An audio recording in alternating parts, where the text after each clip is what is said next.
हाल ही में बांग्लादेश में तख्तापलट हुआ है और जनता के द्वारा चुनी हुई शेख हसीना की सरकार सत्ता से बाहर हो गई।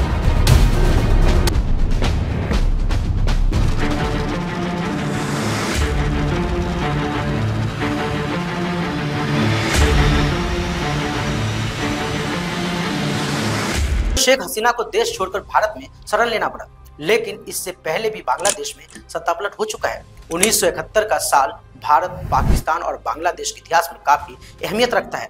उसी साल भारत ने पाकिस्तान को वे जख्म दिया था जिसकी टीस पाकिस्तान को हमेशा महसूस होती रहेगी। Our objectives were limited to assist the gallant people of Bangladesh and their Mukti Bahini to liberate their country from a reign of terror. Bangladesh की बात करें तो यह वही साल था जब दुनिया के नक्शे पर बांग्लादेश एक स्वतंत्र देश के रूप में उभरा।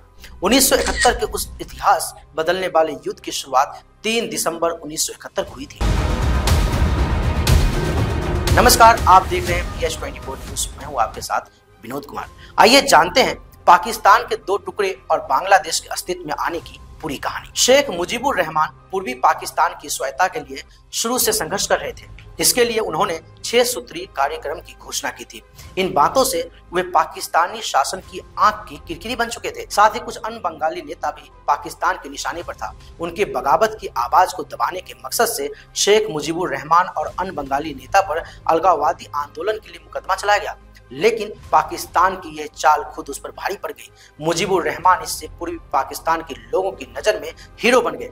इससे पाकिस्तान बैकफुट पर आ गया और मुजीबुर रहमान के खिलाफ षड्यंत्र के केस को वापस लेना पड़ा। पाकिस्तान में 1970 का चुनाव बांग्लादेश के अस्तित्व के लिए काफी अहम साबित हुआ। इस चुनाव में मुजीबुर रहमान की पार्टी पूर्वी पाकिस्तानी अवामी लीग ने जबरदस्त जीत हासिल की। पूर्वी पाकिस्तान की 169 में से 167 से मुजीब की पार्टी को मिली। 313 सीटें वाली पाकिस्तानी संसद में मुजीब के पास सरकार बनाने के लिए पूर्ण बहुमत था, लेकिन पाकिस्तान को कंट्रोल कर रहे पश्चिमी पाकिस्तान के लीडरों और सैन्य शासन को यह बर्दाश्त नहीं हुआ कि मुजीब पाकिस्तान पर शासन करे। मुजीब के साथ से धोखे से पूर्वी पाकिस्तान में बगावत की आग तेज हो गई। लोग सड़कों पर उतरकर आंदोलन करने लगे। पाकिस्तान के सत्ता प्रतिष्ठान ने पूर्वी पाकिस्तान में विद्रोह को कुचलने के लिए सेना बुला लिया। पूर्वी पाकिस्तान में आजादी का आंदोलन दिन व दिन तेज होता जा रहा था।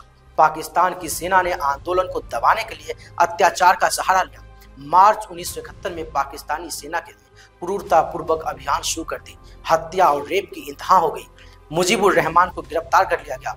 पाकिस्तानी और टॉर्चर से बचने के लिए बड़ी संख्या में अवामी लीग के सदस्य भागकर भारत आ गए। शुरू में पाकिस्तानी सेना की 4 इन्फेंट्री ब्रिगेड अभियान में शामिल थी, लेकिन बाद में उसकी संख्या बढ़ती चली गई। भारत में शरणार्थी संकट बढ़ने लगा। 1 साल से भी कम समय के अंदर बांग्लादेश से करीब 1 करोड़ शरणार्थियों ने भागकर भारत के पश्चिम बंगाल में शरण ले ली। इससे भारत पर पाकिस्तान के खिलाफ कार्रवाई करने का दबाव बढ़ गया। मार्च 1971 के अंत में भारत सरकार ने मुक्ति वाहिनी की मदद करने का फैसला किया। मुक्ति वाहिनी पाकिस्तान से बांग्लादेश को आजाद कराने वाली पूर्वी पाकिस्तान की सेना थी। इसमें पूर्वी पाकिस्तान के सैनिक और हजारों नागरिक शामिल थे। 31 मार्च 1971 को इंदिरा गांधी ने भारतीय संसद में भाषण देते हुए पूर्वी बंगाल के लोगों की मदद की बात कही थी। 29 जुलाई 1971 को भारतीय संसद में सार्वजनिक रूप से पूर्वी बंगाल के लड़ाकों की मदद करने की घोषणा की गई। भारतीय सेना ने अपनी तरफ से तैयारी शुरू कर दी।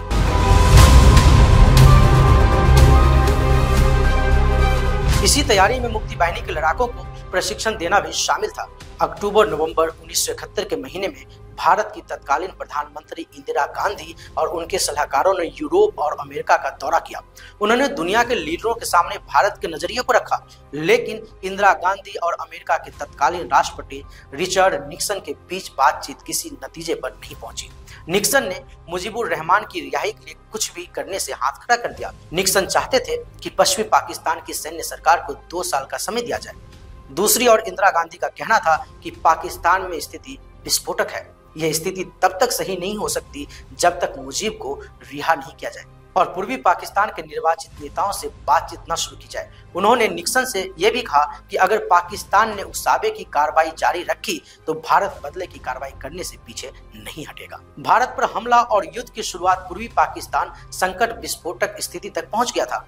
पश्चिमी पाकिस्तान में बड़े बड़े मार्च हुए और भारत के खिलाफ सैन्य कार्रवाई की मांग की गई। दूसरी तरफ भारतीय सैनिक पूर्वी पाकिस्तान की सीमा पर चौकसी बरते हुए 23 नवंबर 1971 को पाकिस्तान के राष्ट्रपति याहिया खान ने पाकिस्तानियों से युद्ध के लिए तैयार रहने को कहा। 3 दिसंबर 1971 को पाकिस्तान की वायुसेना ने भारत पर हमला कर दिया। भारत के अमृतसर और आगरा समेत कई शहरों को निशाना बनाया गया। इसके साथ ही 1971 के भारत पाक युद्ध की शुरुआत हो गई।